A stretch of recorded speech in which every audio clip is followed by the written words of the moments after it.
So last night was my first welding class, and the second I walked through the door, the teacher said, "Hey, you're Zoe, right?" And I started to panic because how does the teacher immediately know who I am? Fuck, did I have this teacher before? How come I don't recognize him? Fuck, I'm a terrible person. Turns out I'm just the youngest person in the class by about 30 years, so the deduction wasn't that hard. Anyways, apparently people keep taking the welding class over and over again, and the wait list is like 100 people long, and so it was by some act of providence of pure dumb luck that I managed to get a spot. This also means I was the only person there who hadn't welded before. I'm stationed at a big center table where the teacher can keep an eye on me, and everyone else is in booths on the surrounding walls, each making their own projects. And these are impressive looking projects. One guy is making a side table, a woman is making a giant metal rocking chair, and another guy was making a wind chime out of old compressed air canisters. The elderly gentleman in the booth right behind me introduces himself to me as Jim, and asks me if this is my first time, and I say yeah, and he smiles at me and tells me I'm gonna love it and how this class is so fun. Immediately, Jim becomes my new best friend. He comes over whenever I stop to take a break, and asks how I'm doing, and even helps me take the welding mask off when I couldn't figure out how to do it myself. At one point, I see Jim and another old guy talking to the teacher, and I catch the old guy pointing at me. Now, being pointed at is usually never a good thing. The teacher has had me welding edges of scrap metal together so I can get a feel for the equipment. The teacher comes to check on me, and I jokingly ask him if those seasoned guys were making fun of me.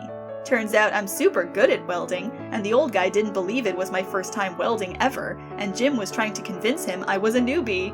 So for the entire 3-hour-long class, like 15 middle-aged and elderly people would periodically come by my table and check in with me, making sure I'm having fun and asking me questions about my life, and things like, do you know where the drinking fountain is? Making sure I'm taking breaks, looking out for me, and that kind of thing, all while being completely kind and supporting and complimenting me on my welding skills. And that's how a community center welding class gave me 15 new grandparents. I love them all, and this class is going to be amazing. Important addition 3 years later because I forgot.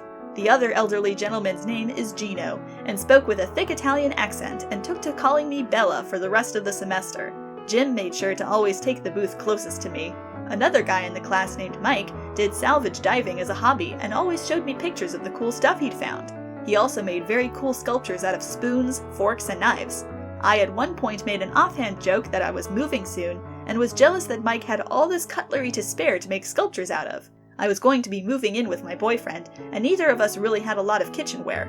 The next class he brought in an entire cutlery set, insisting that he was trying to clean out his house because he had so many, and wouldn't take no for an answer. We still have them to this day. They had cupcakes waiting for me on my birthday, and on the last day they had framed a picture of me with my final project because it's important to celebrate your successes, and encouraged me to give it to my mom, which of course I did, along with my cattail sculpture. Long story short, I would die for each and every one of them, and there's a group email chain that we all still keep in touch with, and as of a few months ago, it was Gino's 85th birthday.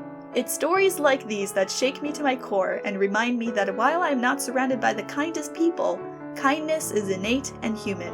I'm so happy for you, OP.